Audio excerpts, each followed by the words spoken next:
and the design of the battery pack and the modules? Absolutely, and it's not an interest, it's a fact. I mean, if you go 5 years back and you talk about the main ones, look at Panasonic, look at LG Chem, for example. LG Chem, 5 years ago, you could buy a megawatt hour of cells, no problem. Then a couple of years back, they said, nah, we prefer to sell modules. It's you buy 50 cells in an enclosure and it's ready made. You just have to connect your BMS. Then the next year later, they said, no, now we have a BMS. We'd like you to buy cells in a module with a BMS on top. Then they said, well, that module, we can put it in a rack, and you can buy a whole rack from us. And an energy storage system is basically a container where you put your racks, you connect everything together, and you're done. Next thing is that they're offering containers.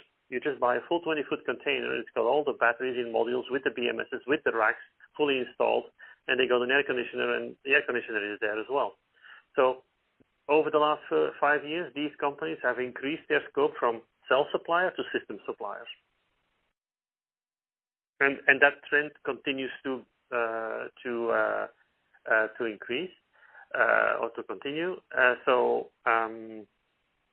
For all these markets which are significant enough in size, which are, let's say, north of 100 megawatt hours per year, for those markets, they will do that, in my opinion. So you're saying that they would focus initially on the big markets, which ultimately is automotive, right? So the questions remain. I think I agree with you that they're going more downstream and that they also want to increase their margin in these segments. But wouldn't they naturally just focus on automotive as the big topic and not necessarily on power tools and gardening tools, on smaller domestic energy storage systems, or let's say forklifts? These are all in the big scheme of things. These are all small markets, right?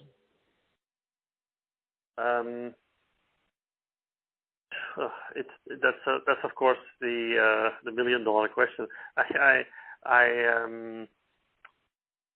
Wherever you can create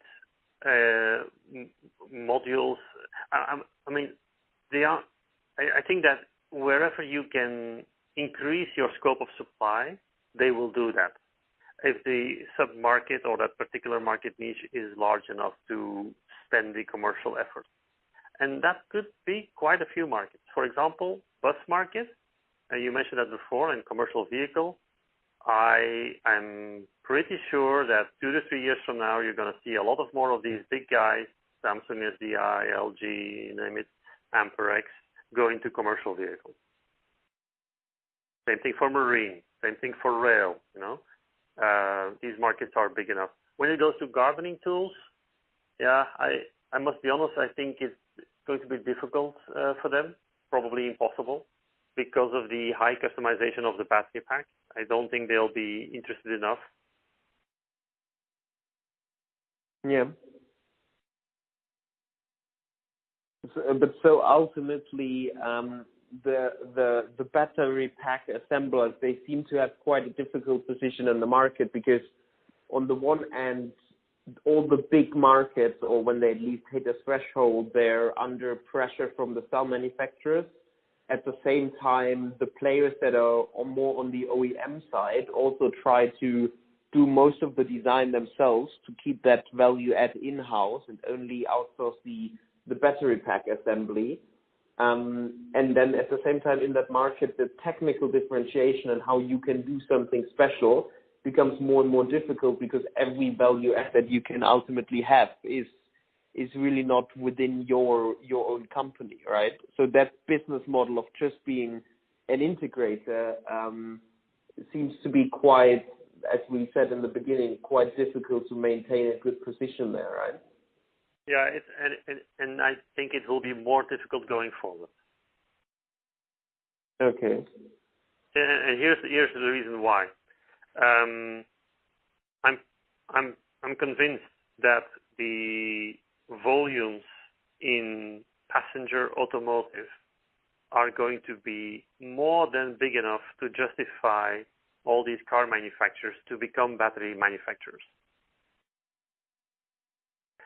That poses two questions.